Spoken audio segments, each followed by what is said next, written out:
Hello guys, ito nga po, dito sa Nara, Palawan, ibinuro lang aking ama. At syempre, palitan kami ng bantay. At ako, ito, medyo antok-antok pa. Antok-antok pa ako. Ayan, hindi ako nag-isa dyan guys dahil sila ay nasa loob, kumakain. Pero syempre, nandito ako sa labas at nagbabantay ako sa darating na bisita. O siya, ito na nga. Ang beauty nyo guys, tingnan nyo naman ang beauty nyo. O, diba? Fresh na fresh. O, nandito naman ako ngayon sa St. Peter sa Nara, Palawan. At dito, siyempre, silang nag-asikaso ng mga flowers at kabaong. At siyempre, yung schedule para pagka dinala ang tatay ko sa sementeryo ay sila ang mag-aasikaso. O, siyempre, pa-fresh-fresh yung beauty nyo, guys. At kasama ko din ang aking sister na si Kati.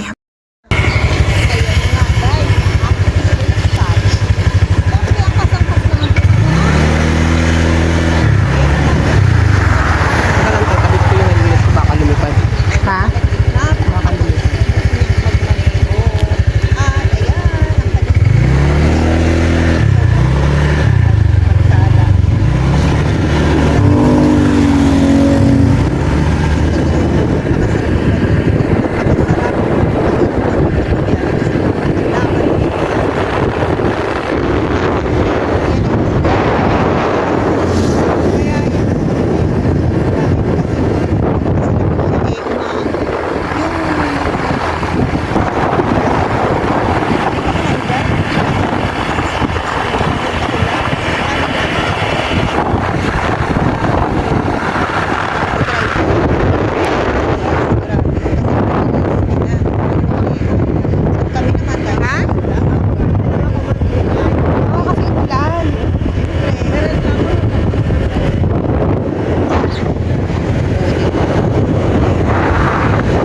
Ayan nga guys. Pero kung sa piling, ano po kanya? Oras. Sabi ba kagabi, dapat siya magkakaw, di ba? Kasi, kapatid na iba, ay, nakto naman. Guys, wala pa siyang schedule. Pero ang balak naman is talagang May 19. Pero parang walang available na pare sa ganong date. Kaya malalaman na lang mamaya kung ano ba talaga. So ito nga guys, yung kapiligiran ng Nara na makikita nyo sa akin. Sobrang ganda na panahon ngayon. Pero mga nakaraan, grabe tindi ng init. Pero dahil nag-ulan-ulan na siya, ayun, medyo nakakaramdam na ako ng lamig. At ito na nga guys, ginagawa ang simbahan nila. Na itong simbahan na to guys, noong narating ko to is malaki na. So ito na nga, 'di ba? Lalo pang pinalalaki ang simbahan ng Nara. Ang ibig sabihin, maraming nagsisimba, maraming makadiyos na Katoliko. Kaya guys, ayan, ang ganda-ganda ko, di ba guys? Ayan ang aking kapatid. So, naasikaso na nga namin, pauwi na nga kami ngayon ng Quirino Avenue, Nara, Palawan. Ito ay bahay ng aking auntie. Hi, Auntie Belen Morales. Yan, bahay nila yung magkakapatid. Yan, mga pamangkin. Ang ganda ko naman, di ba guys? Kasi hindi kita yung mata ko, di ba? So, papauwi na nga kami. Yun ay, sabihin natin na bahay ng auntie ko. Pero yun ay lindo. Maraming mga lindo na nakatira. Kaya salamat pala sa pagbibigay ng